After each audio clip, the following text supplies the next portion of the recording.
Bonjour à toutes et à tous et bienvenue dans cette émission spéciale consacrée au discours du trône prononcé par le roi Mohammed VI hier, le 29 juillet. Le roi Mohammed VI a donc livré le discours du trône 2018 à partir de la ville d'Al-Husseima. Le discours du trône a toujours été une occasion de revenir sur l'état et la marche du pays sur l'année écoulée depuis le 30 juillet précédent. Et cette année, en raison des multiples événements survenus au Maroc sur le plan politique, social et économique, ce discours était comme à chaque fois particulièrement attendu. Les tensions sociales sont là, du fait du dialogue social qui piétine, d'un mécontentement de la population sur la cherté de la vie et certaines pratiques commerciales, ainsi qu'en raison des tensions passées entre autres à Al-Husseima et à Jalada. Le roi Mohammed VI, évoquant les moments difficiles, les vicissitudes et les épreuves, a eu une réponse d'homme d'État, rappelant la solidarité et l'unité du Maroc et appelant à ne pas céder au bruit et vacarme des nihilistes et autres marchands d'illusions. Puis le roi a parlé des partis et de leur rôle incontournable, de l'administration et de la nécessaire cohérence de sa démarche, des mesures d'urgence à prendre et de leur impérieuse nécessité, de l'entreprise et de l'indispensable mise à niveau du tissu économique national, pourvoyeur d'emplois, et enfin de l'eau et de la nécessaire politique hydrique à adopter et mettre en œuvre. Nous analyserons le discours du roi Mohammed VI avec nos invités. Driss Aïssaoui, vous êtes analyste politique. Bonjour, merci d'être avec nous. Et Sharqawi Roudani, qui est politologue, spécialiste des questions de stratégie, qui devrait nous rejoindre dans quelques instants, qui nous rejoindra dans quelques instants. Alors, Driss Aïssaoui, on commence avec vous en attendant Sharqawi Roudani. Le roi Mohammed VI a eu hier dimanche une activité intense à Al-Husseima, où il a prononcé son discours. Comment voyez-vous ce discours et comment lisez-vous cette symbolique du discours d'Al-Husseima, qu'on peut appeler désormais le discours d'Al-Husseima? Absolument, c'est un discours qui fera date, parce que c'est un point d'inflexion dans la conduite des politiques publiques, mais sur le plan de la symbolique, c'était important parce que vous l'avez dit au début de votre introduction, comme quoi il y avait beaucoup d'attentes, beaucoup de gens, beaucoup de supputations sur ce discours qui devait en principe sonner la fin d'une partie et recommencer une autre. Mais en fait, vous l'avez également souligné au niveau de l'introduction, c'était un discours sur l'état de la nation, mais à travers un focus particulier, les déséquilibres sociaux, la nécessité de la relance de l'investissement, particulièrement à travers les PME, la question de l'eau et la question politique aussi. Et c'est véritablement... Alors ça, on va y revenir au niveau de la symbolique du discours. Non, mais toujours, c'est-à-dire le fait que ce soit Al-Husseima particulièrement... Parce que tout le monde se disait que Al-Husseima, il y aurait une amnistie royale, etc., etc. Moi, je pense que ceux qui sont allés, se sont fourvoyés dans ces analyses, je pense qu'ils se trompent. Parce qu'en fait, le roi Mohammed VI a été véritablement un homme d'État à la hauteur de la profondeur historique de ce pays, qui ne peut pas être ébranlé par par des agitations ici et là, et qu'il a démontré que le Husseima, au même titre que Erfoud, au même titre que Marrakech, que Taza, Taounet, etc., c'est un territoire national et les problématiques, c'est des problématiques de la nation et qui doivent être traitées avec cette hauteur de vue et avec cette vision stratégique. À partir de l'Husseima, qui est en fait l'un des pôles, la région elle-même, c'est devenu un pôle de développement qui va donner le signal pour le reste des autres secteurs, pour le reste de la conduite des politiques publiques, qu'elles soient économiques, sociales ou politiques. Finalement, le Maroc, à l'instar des autres pays, a son lot d'agitation et de tensions sociales. Il fallait des réponses. Les Marocains ont une réponse rationnelle, alors que l'attente était plutôt émotionnelle, et une réponse d'homme d'État. Alors le discours du trône dénote par rapport justement au précédent discours. Le roi a donné des orientations, une grande orientation sociale et des orientations déclinées par différentes mesures sur lesquelles on reviendra. Il a exprimé les attentes et déroulé les manières d'y répondre. Alors comment vous avez lu encore une fois ce discours dans sa forme, sachant que vous avez parlé du fait que le discours du trône est en général un discours sur l'état de la nation, mais là, le roi s'est concentré sur le volet social et uniquement le volet social. C'est quoi votre lecture dans la forme, encore une fois? Vous savez, c'est la meilleure réponse. Maintenant, sur la forme et même sur le contenu. Aujourd'hui, il a pris un domaine extrêmement important. D'ailleurs, ça a été la journée d'hier a été marquée par la réunion d'un nombre important de ministres en charge de ces dossiers-là. Pourquoi la question sociale? La question sociale, si vous voulez, c'est la pierre angulaire de tout l'édifice de l'État. C'est-à-dire que si on a une population qui qui souffre encore au niveau de sa santé, au niveau de son éducation, au niveau de sa ressource, au niveau de sa dignité, c'est-à-dire le fait de gagner dignement sa vie, etc., on ne peut pas considérer que le modèle économique ou que le modèle de développement est un modèle réussi. Parce qu'il n'a pas cessé, le roi n'a pas cessé de décrier les divergences qu'il y a, les inégalités qu'il y avait, que ce soit au niveau territorial ou entre les classes sociales. Aujourd'hui, il a choisi de faire un focus sur cela, en indiquant de manière particulière sur la question de la scolarisation. Parce que le système d'éducation est ce qu'il est. Nous disposons d'une vision jusqu'à 2030 qui n'a pas encore été mis en œuvre. Parce qu'en fait, le Conseil supérieur de l'éducation a développé la vision dans un cadre concerté. On sait qu'il y a une feuille de route, mais il faut la mettre en œuvre à travers... Vous allez vite en besogne, on est encore dans la forme avant d'entrer dans le détail, parce qu'il y a pas mal de détails, mais dans la forme, encore une fois, le roi a reçu Al-Husseima, le premier président de la Cour des comptes, de l'Essoto, qui a fait un diagnostic et qui est chargé, entre autres, de la bonne gouvernance et de la reddition des comptes. C'est la Constitution qui parle. Absolument. Il a reçu aussi le wali de Banque al-Maghreb, Abdelatif Jouari, qui a dit en gros que l'économie était quand même poussive et qu'elle avait besoin d'un nouvel élan. Et puis il a reçu une dizaine de ministres, les ministres les plus importants, les ministres pleins, pour leur donner des orientations. Alors encore une fois, dans la forme, c'est assez inhabituel. Ce n'est pas seulement des orientations générales et génériques. Les déclinaisons des différentes mesures. Absolument, c'est une façon, en fait, c'est une implication de la plus haute autorité de ce pays pour dire que, d'ailleurs, il l'a dit dans le discours, il va suivre personnellement, avec des réunions périodiques et de manière... avec des délais qui ont été donnés avec des délais qui ont été donnés. Et cela veut dire quoi? Ça veut dire qu'on ne peut plus faire des effets d'annonce, dire que, par exemple, on a lancé un programme, il a parlé de plusieurs programmes de manière très précise, mais cette fois-ci, il attend des résultats. C'est-à-dire qu'en tant que premier responsable de ce pays, il va demander des comptes, il va demander, non pas des comptes a posteriori, tout de suite. On a décliné, on a un délai, il faut qu'on le respecte. Par rapport à la mise en œuvre de choses qui ont trop traîné. Il y a aussi, d'ailleurs, le rapport de la Cour des comptes, il est édifiant. C'est-à-dire, on a dépensé de l'argent sur l'éducation sans qu'on ait de résultats. C'est-à-dire qu'on a dépensé tant de milliards pour les maigres résultats que nous avons aujourd'hui. Ça pose un problème. Le problème de la scolarisation, même quand il a été fait, on a parlé de généralisation à hauteur de 98%. Mais il y a encore des disparités énormes. Il y a de l'investissement qui a été fait qui n'a pas été du tout rationnel. Il y a une dernière étude qui a été faite par le ministère des Finances et qui montre justement l'inefficacité. C'est-à-dire le plus important, c'est de mesurer le rendement du système éducatif. On met de l'argent, on injecte de l'argent et il n'y a pas de retombées par la suite. Ça, c'est grave. Et c'est pour cela qu'il a pris, c'est-à-dire le discours était un discours très calme, très serein. Alors justement, ce discours, sur sa première partie, c'est à peu près 10% du discours, le souverain a une réaction de chef de l'État aux différentes attentes qui pouvaient s'exprimer ici et là. Et je vous propose un extrait du discours royal au tout début. Écoutons Sa Majesté. Le patriotisme, quand il est authentique, s'évertue à renforcer l'unité et la solidarité, particulièrement dans les moments difficiles. C'est pourquoi les Marocains libres ne se laissent jamais affecter par les aléas de la vie, pour accablants qu'ils puissent être parfois. Mieux encore, face aux vicissitudes, pour affronter les épreuves et relever les défis, leur foi s'en trouve fortifiée et leur détermination décuplée. Je suis persuadé qu'ils ne permettront pas aux négativistes, aux nihilistes et autres marchands d'illusions d'user du prétexte de certains dysfonctionnements pour attenter à la sécurité et à la stabilité du Maroc ou pour déprécier ses acquis et ses réalisations. Car en définitive, les Marocains ont conscience que c'est la nation, aussi bien que les citoyens, qui payent toujours le plus lourd tribut au chaos et à la discorde.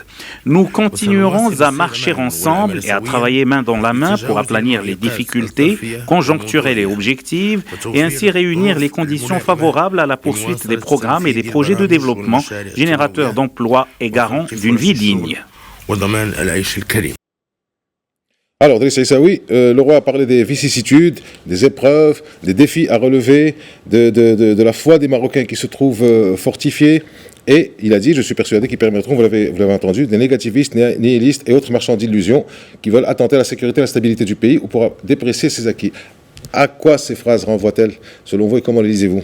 Elle renvoie à ce que la ville, justement, de Hoceima a vécu au moment de ce qui était présenté par même les ennemis de ce pays comme étant un soulèvement populaire, etc., alors que c'était un mouvement qui était circonscrit dans le temps et l'espace, et c'était des gens qui n'avaient pas, c'est-à-dire le problème, quand des gens ne portent pas de projet de société, quand on veut livrer la société à la rue, à la logique de la rue, à la logique de la vindicte populaire, on ne peut pas construire avec cela. Et c'est pour cela que le roi parle de marchand de l'illusion, parce qu'on veut vendre des choses qui n'existent pas, alors que c'est un pays qui a quand même plus de 12 siècles d'existence dans la stabilité.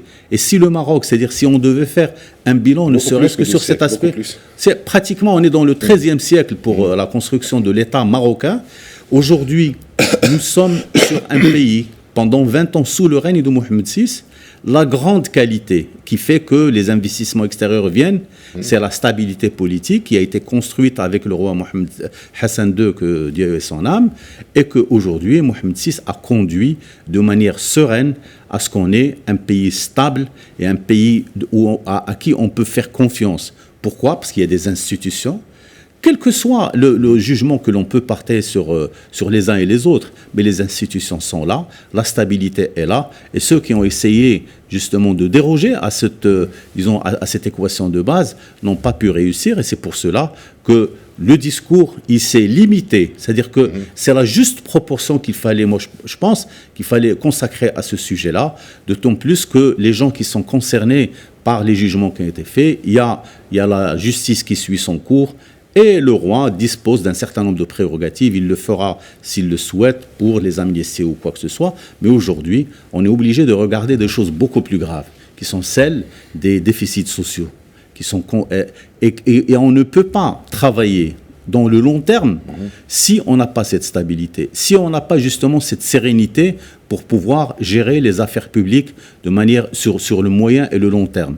Et c'est pour cela que, à mon avis, la forme et le contenu de cette réponse a été judicieux et adéquat par rapport à cette question. Effectivement, les institutions sont là, les agitations, les événements aussi. Encore une fois, ce n'est pas le lot uniquement du Maroc, mais il n'y a qu'à regarder autour de ce qui se passe, pas autour de nous, mais dans le monde entier. Il fallait une réponse. Alors, on rentre un petit peu dans le vif du sujet. Le souverain est revenu sur les tensions sociales à 2 autres reprises quand il parle des jeunes et aussi de l'action du gouvernement face aux événements qui surviennent. Alors, je cite cet extrait rapidement. Il est attendu des différentes instances politiques et partisanes qu'elles se montrent réceptives aux doléances des citoyens, qu'elles interagissent sans délai avec les événements et les évolutions de la société, voire qu'elles anticipent leur émergence et non qu'elles les laissent prendre parfois inopportunément des tours inquiétants, donnant ainsi l'impression qu'elles ne sont nullement concernées par ce qui arrive. Ce passage est celui de l'appel à impliquer encore plus les jeunes dans l'action politique, eux qui sont les mieux placés, dit le roi, pour appréhender les attentes et défis de leur temps. Sont-ils notre réponse aux événements survenus cette année dans le pays ? C'est une analyse, les jeunes, le gouvernement. C'est une analyse concrète d'une situation concrète. C'est-à-dire que le roi, qu'est-ce qu'il nous dit ? Il nous dit aujourd'hui, nous avons des partis politiques qui se sont empêtrés dans des luttes intestines qui sont devenues plus préparées aux conjonctures électorales, etc. Et qu'aujourd'hui, on a oublié le rôle. Le rôle constitutionnel, c'est l'encadrement de la société. C'est ce travail fondamental et qui doit être au plus près des citoyens. Au plus près. Nous nous rappelons qu'il y avait des cellules de partis, je ne vais pas citer de partis politiques, mais nous les avons vécues au lendemain de l'indépendance, qui ont encadré les gens, que ce soit et particulièrement au niveau de la jeunesse, à tous les niveaux, on avait un encadrement pour la culture citoyenne, pour éduquer les gens sur le devoir, sur les droits et les devoirs des citoyens. Aujourd'hui, je pense qu'on est parti, malheureusement. L'évolution des structures et la sociologie des partis politiques a fait qu'aujourd'hui, on a des leaders qui sont de plus en plus vieillissants. Et en fait, ce sont des structures qui se sont enfermées sur elles-mêmes et qui ont constitué des castes où les jeunes n'ont pas de place. Pourquoi le roi parle des jeunes ? Les leaders vieillissants, je ne suis pas tout à fait d'accord avec vous. Si vous parlez des leaders, des secrétaires généraux, des présidents des chefs de parti, ils sont relativement jeunes, ils ont été renouvelés. Mais c'est vrai que les structures, les appareils de parti, les apparatchiks sont toujours là.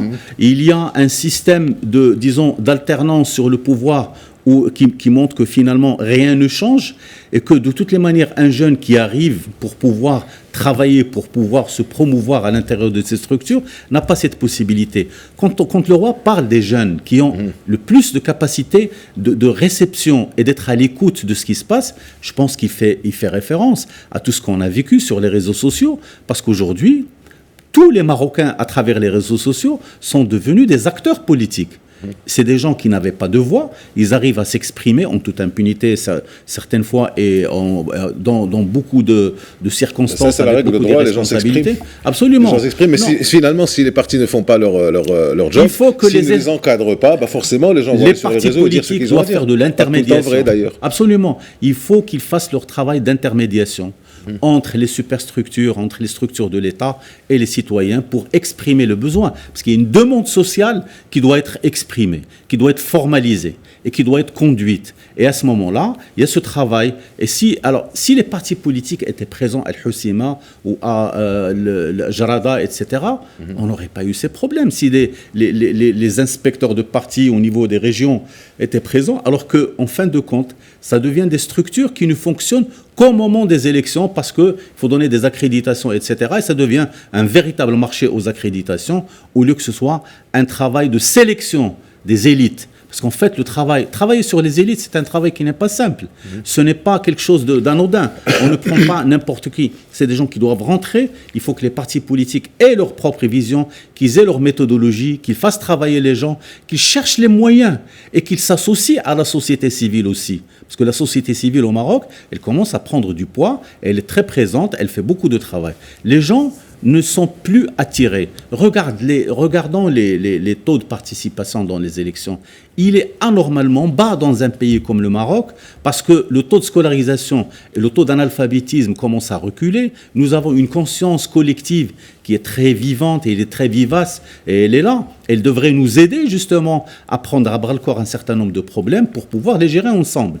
Les partis politiques, et d'ailleurs moi je pense que le roi n'a pas été, il n'est pas allé dans le sens pour pourfondre les acteurs politiques. Au contraire, il les invite à rejoindre la marche, à aller justement, à se mobiliser, à sortir de leur positionnement actuel, qui est un positionnement, il faut le dire, il est très opportuniste. Non, mais contrairement à certains discours passés du roi, il n'a pas véritablement critiqué les partis, mais il les a appelés à l'action. C'est ça, c'est plus une invitation. Oui. C'est plus une invitation. Dans les précédents discours des 2 dernières années, essentiellement, c'était très sévère. Là, c'est un constat qu'on fait. Regardez, il y a des jeunes. Les jeunes fonctionnent d'une certaine manière, et donc vous devez les encadrer, donc vous devez vous adapter à la population et non l'inverse, ce qui semble être logique, mais ça vaut mieux en le rappelant. Et quand vous parlez de changer de méthodologie, c'est d'abord établir une idéologie, établir un programme, établir un sens, une charte, avant de faire de l'idéologie. Mais dans quel sens ? Le problème des partis politiques, la seule occasion, on a la possibilité de les juger. C'est au moment des élections. Quand on regarde les programmes des partis politiques, c'est du copier-coller. C'est malheureux. Il n'y a même plus de base idéologique, c'est-à-dire que chaque parti politique devrait être porteur d'un projet de société à travers lequel il décline ses outils. On se retrouve dans les mêmes. C'est-à-dire que vous soyez dans cette partie ou dans l'autre, quand vous lisez, on enlève l'entête de la publication et on est directement en face de programmes qui se ressemblent. Maintenant, il faut qu'il y ait un effort. Il faut que les gens se mettent au travail. Et aujourd'hui, il y a un chantier très fort. Il y a des chantiers très importants qui sont lancés sur le plan social, sur le plan économique. Et les partis politiques, c'est une chance pour eux. Aujourd'hui, c'est pour ça que je vous ai dit, le discours de Husima, il va faire date. Si aujourd'hui les partis politiques arrivent à se mobiliser, alors, attendez, je vous propose déjà d'écouter un extrait du discours royal sur les partis politiques et on continue notre discussion.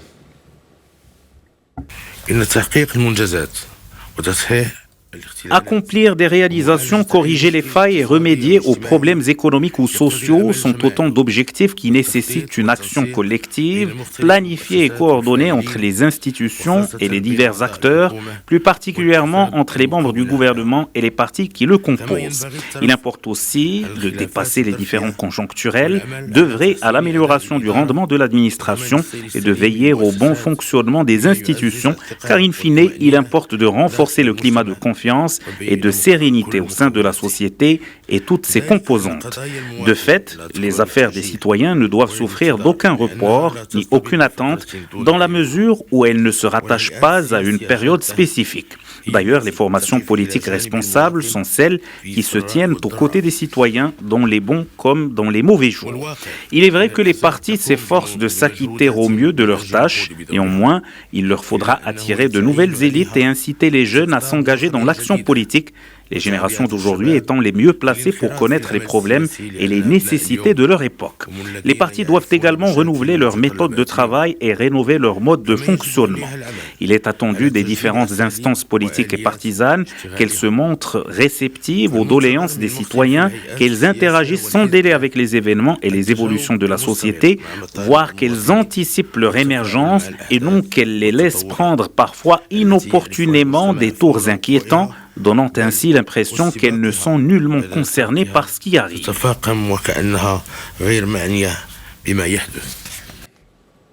Alors, Driss Issaoui,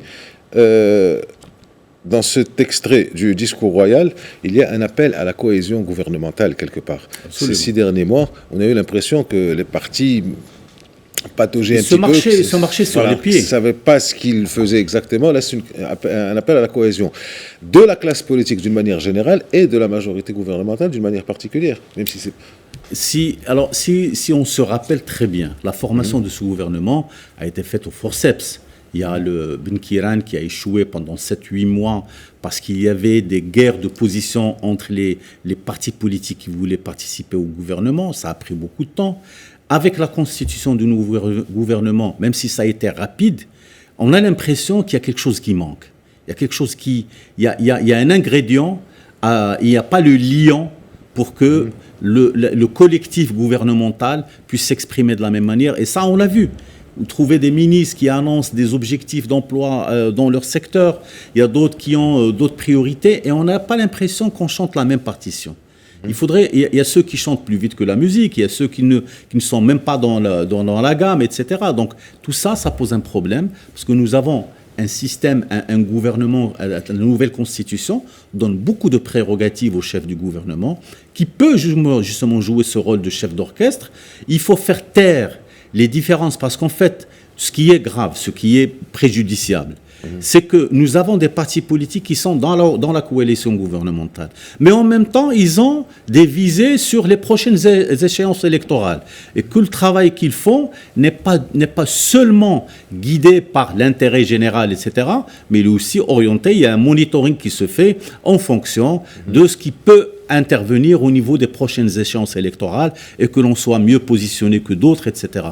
Tout cela je pense qu'il doit disparaître au profit d'une meilleure cohésion, que les ministres se mettent sous la responsabilité du chef du gouvernement pour pouvoir travailler ensemble et livrer, parce qu'en fait, ils sont attendus.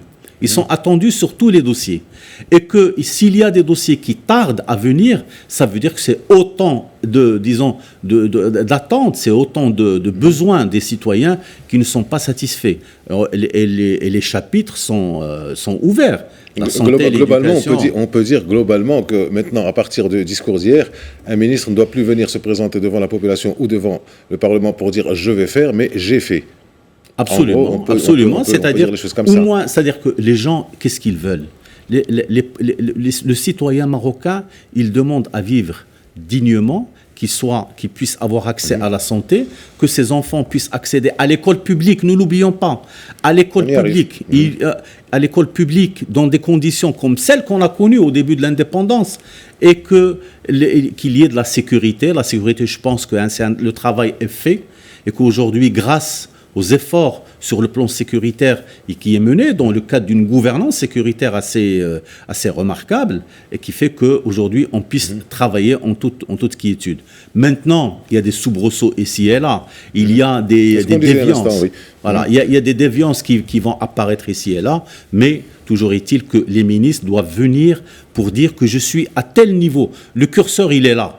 Je dois monter un cran en plus. Donc, pour en arriver au volet social, le roi Mohamed VI a aussi épinglé, et vous commenciez à en parler là, l'enchevêtrement des plans et des programmes sociaux. C'est du saupoudrage. Voilà, alors je vous propose un extrait du discours royal sur ce point-là. La question sociale retient toute mon attention et m'interpelle vivement à la fois en tant que roi et en tant qu'homme.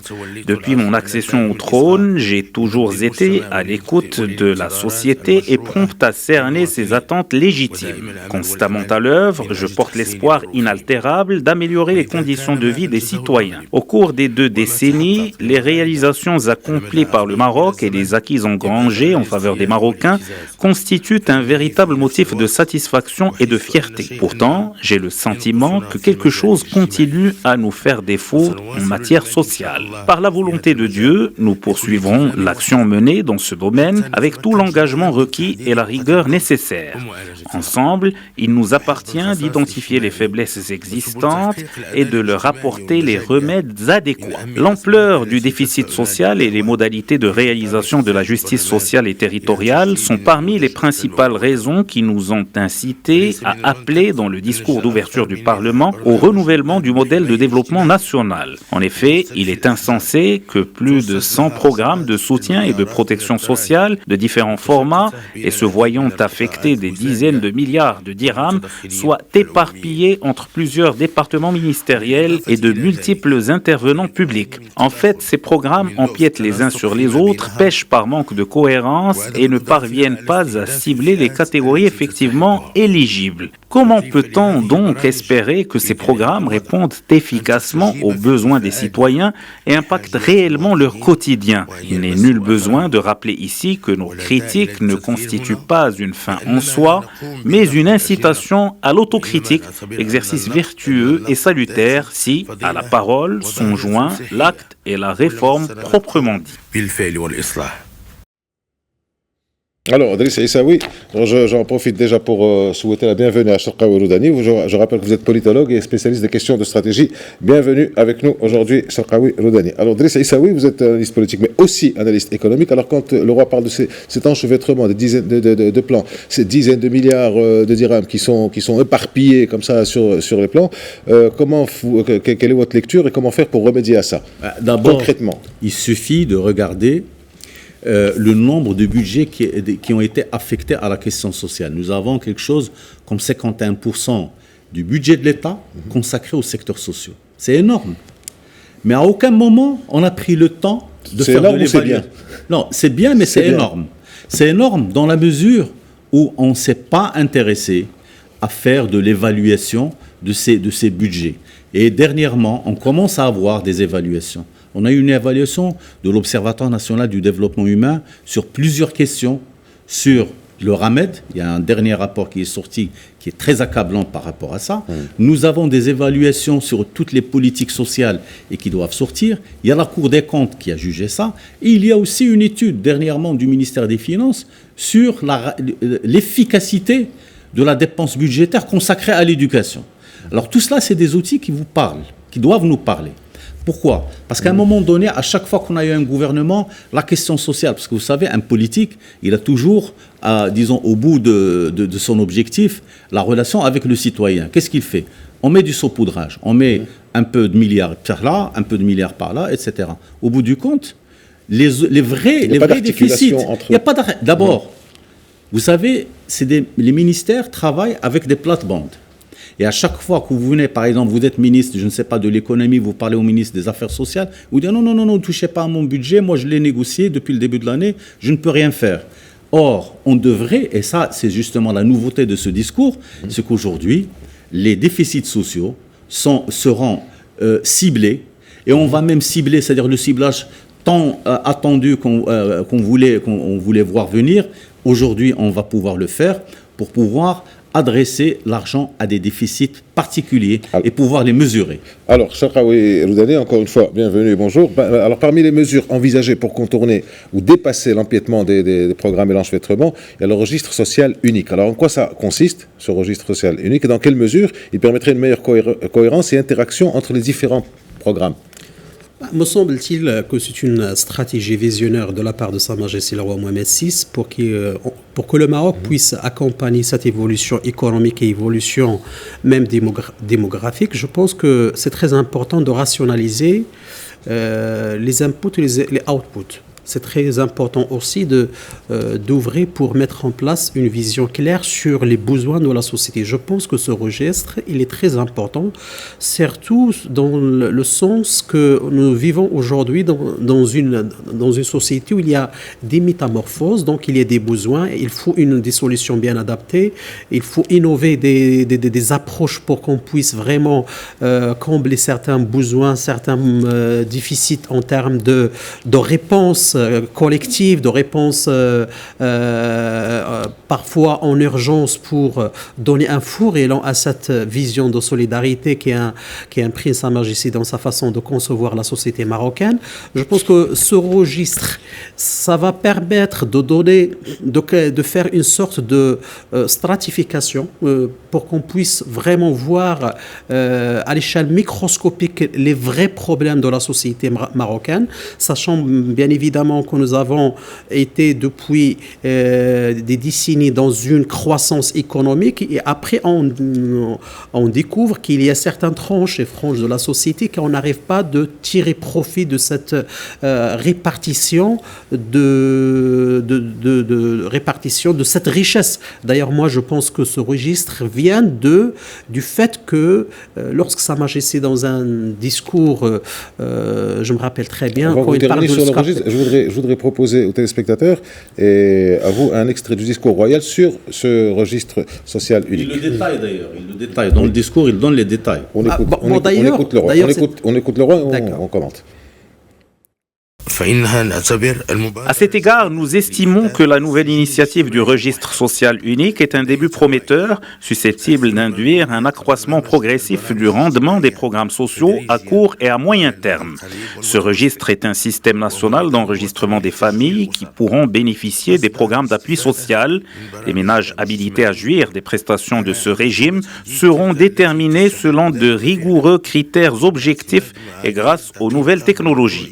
Il s'agit d'un projet social stratégique et ambitieux qui touche de larges franges de la population marocaine. Sa portée dépasse de loin le cadre d'un programme gouvernemental pour un seul mandat et va au-delà d'une vision attribuée à un département ministériel, à un acteur partisan ou à un acteur politique. Cher peuple, l'ambition qui m'anime pour améliorer la situation sociale du pays dépasse largement la simple mise en place d'un dispositif ou d'un programme, si important soit-il. Par conséquent, j'invite le gouvernement et tous les acteurs concernés à entreprendre une restructuration globale et profonde des programmes et des politiques nationales d'appui et de protection sociale et à soumettre des propositions portant sur leurs modalités d'évaluation. Pour cela, une approche participative est requise. Il convient également de faire preuve d'une certaine hauteur de vue, d'inscrire l'action envisagée dans la durée et d'user de célérité dans la phase d'exécution. Il importe aussi de procéder à la capitalisation des acquis et à la mise à profit des expériences réussies. En attendant que cette réforme porte pleinement ses fruits, nous incitons à adopter un ensemble de mesures sociales intermédiaires en cohérence avec l'esprit de la restructuration que nous appelons de nos vœux. J'engage donc le gouvernement à amorcer dans les plus brefs délais l'élaboration de telles mesures et à me tenir périodiquement informé de leur état d'avancement.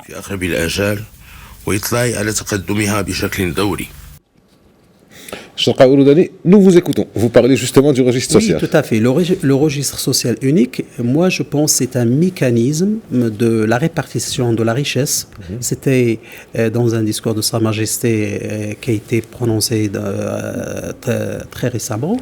Je pense aujourd'hui même ce registre va permettre de donner, comme je viens de dire, un fort élan à cette politique de solidarité, à la protection sociale et aussi je pense que c'est le sens et l'essence même de développement social et de ce pacte social, ce renouveau de ce pacte social qui s'inscrit dans une démarche, comme elle a été soulignée dans le discours, participative, invitant tous les acteurs politiques et même gouvernements de s'y mettre pour qu'ils puissent faire son travail en donnant un esprit d'innovation et de capacité d'apercevoir les vrais problèmes de la société marocaine parce que nous sommes dans une métamorphose. Il y a ce qu'on appelle des malaises conjoncturels. Il faut les rectifier, il faut corriger. Je pense qu'à travers cette vision stratégique, on pourra donner des solutions, on pourra apporter des solutions adaptées, des solutions bien innovantes pour qu'on puisse vraiment donner et s'inscrire dans cette vision stratégique et visionnaire d'accompagner certaines franges de la société pour qu'ils puissent évoluer avec ce modèle de développement économique qu'on est en train de mettre en place au Maroc. Très bien. Vous avez un commentaire sur le registre social? Rapidement, vous savez, oui, quand on entend le discours, quels sont les points forts?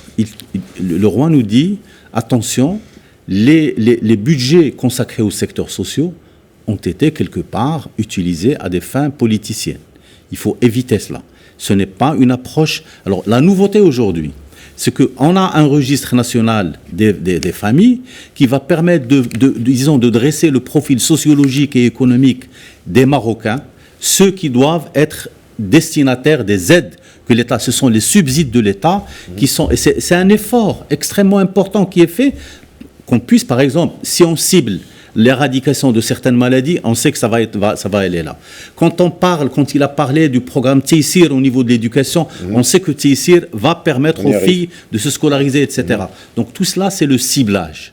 On a tellement parlé du ciblage pour tout ce qui est compensation, pour tout ce qui est aide directe aux citoyens, c'est le meilleur moyen de le faire. C'est un projet qui était déjà dans le pipe. Je pense que les choses sont bien avancées, c'est pour cela que le roi en parle et qu'aujourd'hui, ça va être mis en œuvre et ça va pouvoir. Et ce n'est plus une affaire d'un département ministériel, c'est l'affaire de tout le gouvernement. La question sociale, aujourd'hui, Roudani vient de nous dire que nous sommes dans un pacte. C'est le renouvellement d'un pacte social entre le roi et la population. Et à travers eux, les partis politiques, les acteurs politiques, c'est les nouveaux termes du contrat social, parce qu'il faut qu'on ait des résultats palpables, tangibles. Effectivement, ce recadrage était assez utile, parce que les gouvernements, d'une manière générale, ici ou ailleurs, aiment bien parler de ce qu'on appelle la solidarité gouvernementale. Mais ça, en cas de problème, mais en cas d'action, il n'y a pas de solidarité. Il faut qu'il y ait une solidarité dans le sens de la transversalité. Et c'est d'autant plus facile, c'est encore plus curieux, parce que d'autant plus facile qu'il y a les nouvelles technologies. Alors, à propos des nouvelles technologies, Laurent en a parlé 2 fois. Absolument. Une fois pour l'identification des ménages éligibles aux programmes sociaux, et l'autre pour la fluidité des échanges d'informations entre administrations. Or, toutes les administrations sont équipées de nouvelles technologies. Alors, où est le problème? Alors là, la même question pour vous, de toutes les manières, pour ce qu'on appelle le e-gouvernement, on n'a jamais réussi à le faire. On avait fait une première expérience avant l'an 2000, avec le bug, etc., il y avait tout un dispositif qui était préparé. On n'arrive jamais. On est très en retard par rapport à l'Égypte. On est très en retard, bien sûr, par rapport à l'Inde, par rapport aux Émirats arabes unis, etc.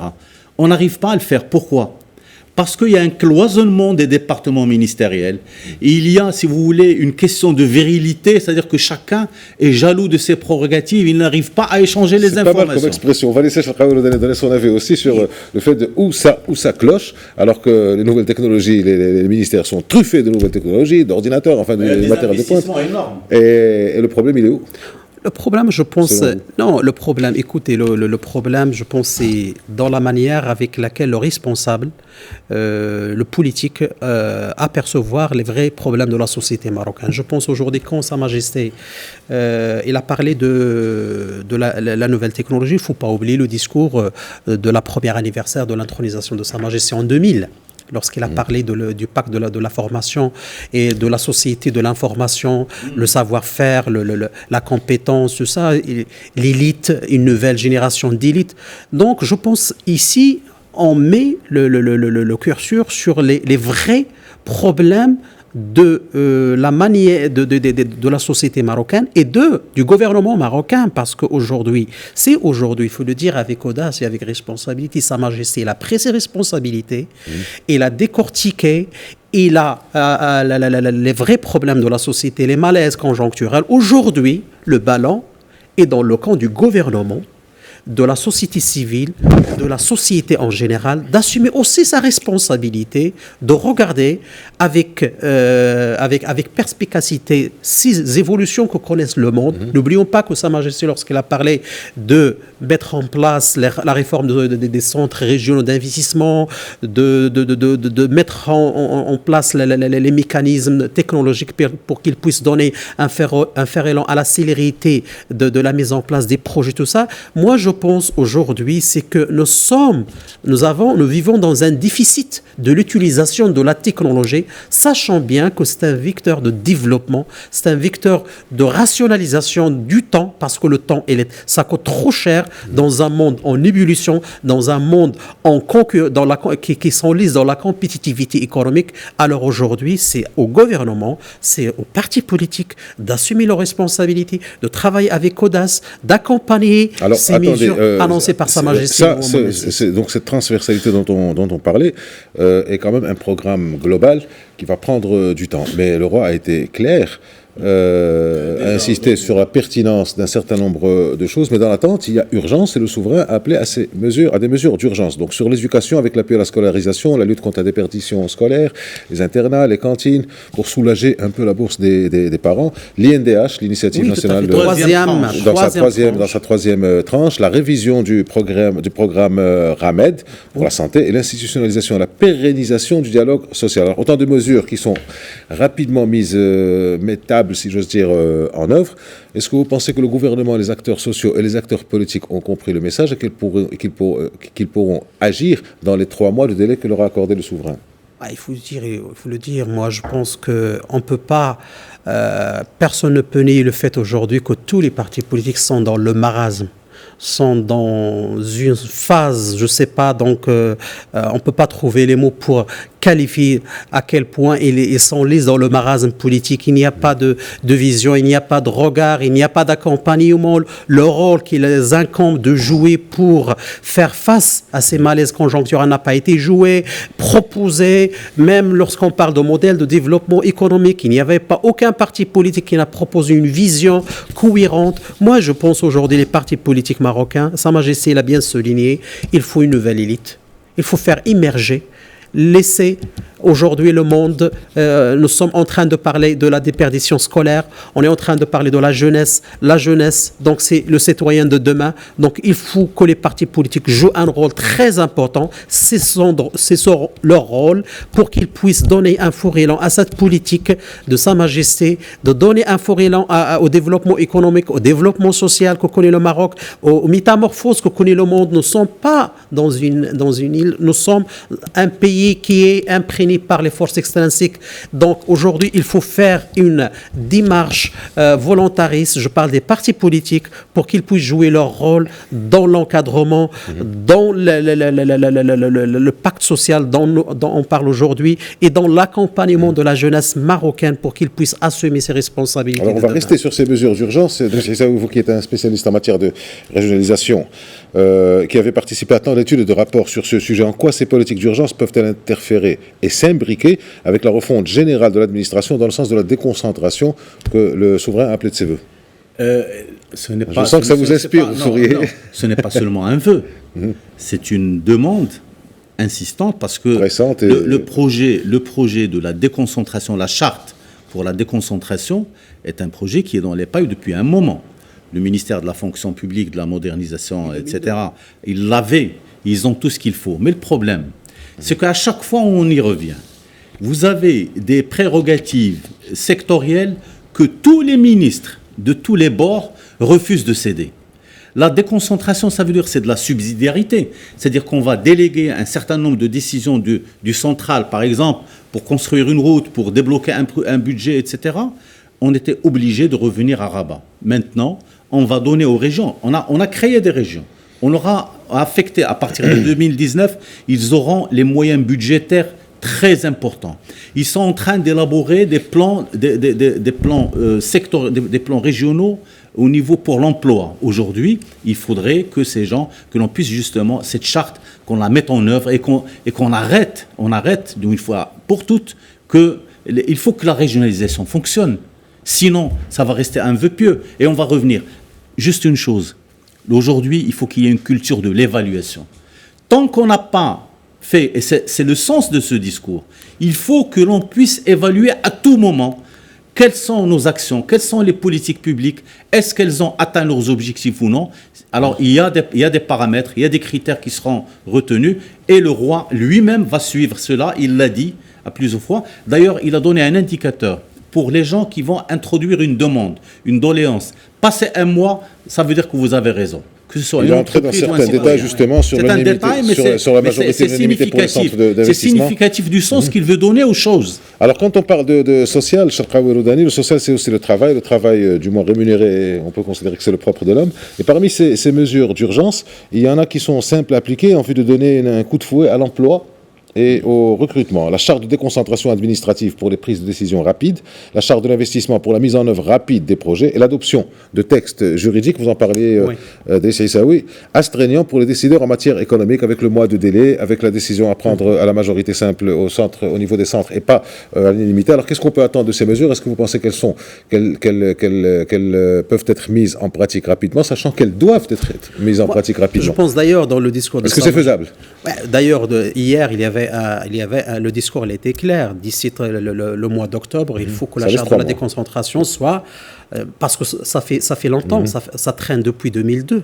C'est la réalité. Le draft est là. Oui, le draft, il est là. Donc, il faut juste adopter les choses. Il faut travailler, il faut mettre en œuvre les textes et les appliquer et les copristo. C'est simple. C'est-à-dire que le roi attend la classe politique ou le gouvernement. D'ici le discours d'octobre, à l'ouverture du Parlement, il va y avoir des comptes qui vont être demandés. Tout à fait. Parce que nous sommes dans la perspective de mettre. Parce que je vois quand dans le discours, il est prémonitoire des décisions qui sont très importantes qui arrivent. Et notamment, je pense, le projet, le modèle de développement économique marocain, qui aujourd'hui, qu'il faut, bon, tout le monde le dit, le diagnostic, il est là. Donc aussi, dans le discours, on voit qu'il y a ce qu'on appelle le renforcement organisationnel. C'est-à-dire que Sa Majesté fait appel à mettre en place des mécanismes et des outils pour qu'ils puissent faire, faciliter la tâche, mettre en place des stratégies pour qu'on arrive à avoir une compétitivité comparable à des entreprises internationales. Nous sommes dans une région qui est en ébullition, dans un monde en compétitivité. Donc, il faut que nos entreprises, il faut que nos centres régionaux d'investissement accompagnent cette évolution, travaillent dans ce sens-là. Parce que l'objectif, c'est quoi? C'est la paix sociale. Aujourd'hui, il faut un rendement très important, il faut une croissance importante, il faut une demande, il faut l'employabilité des jeunes. Donc, je pense aujourd'hui, c'est très important de travailler, de s'efforcer de mettre en place tous ces directives qui ont été annoncées par Sa Majesté et notamment la réforme des centres régionaux d'investissement et aussi la mise en place des structures qui sont capables de donner un fort élan aux PME et aux PMI marocaines pour qu'ils puissent vraiment évoluer en Afrique et même à l'échelle nationale. Alors, Driss Aissaoui, toujours, on va rester dans le chapitre de l'investissement, de l'emploi et de la création d'emplois.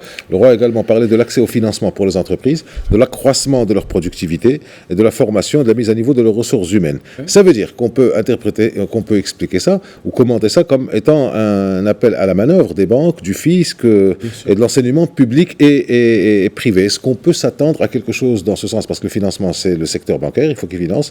Non, la compétitivité tient aussi lieu à la fiscalité. Est-ce qu'il y a des mesures à attendre sur ce chapitre-là? Ce qui est demandé aujourd'hui, c'est d'accélérer... Rapidement, s'il vous plaît, parce que le temps nous presse. Très rapidement, ce qui est demandé par le roi, c'est d'accélérer tous ces chantiers, parce qu'ils sont là. On le sait.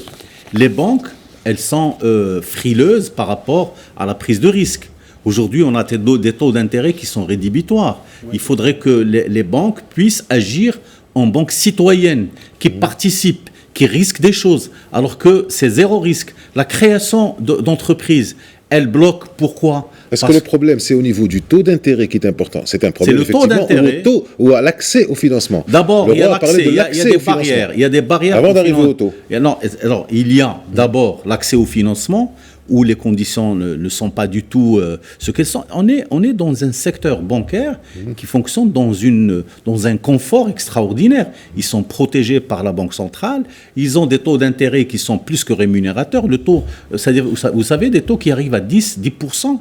Le crédit pas le taux d'investissement. Non, mais le crédit à la consommation, il est à 10% quand on compare avec d'autres pays. Si on veut être compétitif... Alors, au niveau du fisc, est-ce qu'il y a des choses à attendre aussi pour une meilleure compétitivité? Il y a une demande à plus de rationalisation, parce que l'État doit trouver les moyens pour financer ces projets.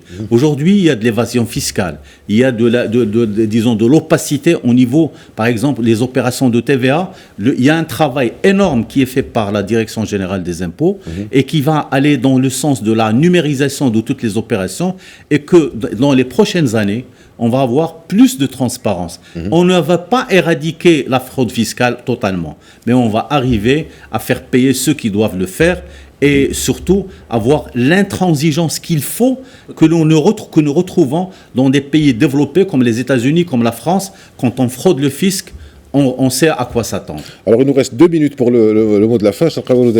Finalement, on peut dire que le roi a répondu aux différentes attentes, aussi bien sur l'eau. On n'a pas eu le temps de parler de la politique de l'eau, la cohérence de l'action publique, l'implication des entreprises, l'emploi. Est-ce que vous avez cette impression qu'il a répondu finalement à toutes les questions, toutes les problématiques qui se posent au niveau social?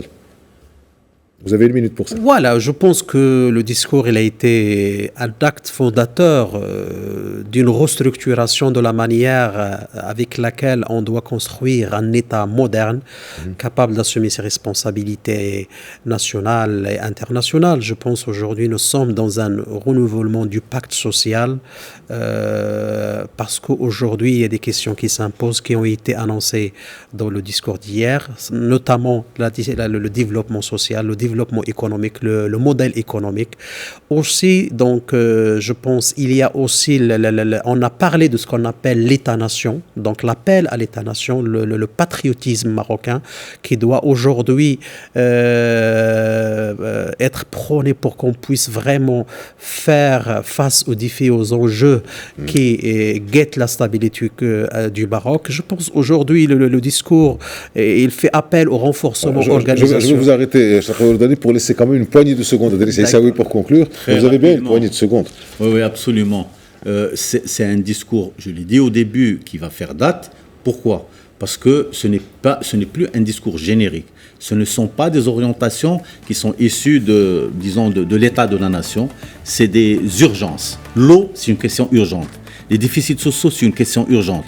L'insertion des jeunes, c'est une question urgente. Là, le roi les attend. Dans 3 mois, on va attendre la réaction des partis politiques. C'est fini pour aujourd'hui. Merci messieurs d'avoir été avec nous. Merci à vous toutes et à vous tous de nous avoir accompagnés tout au long de cette émission. Restez sur Medi 1, l'information continue. Merci.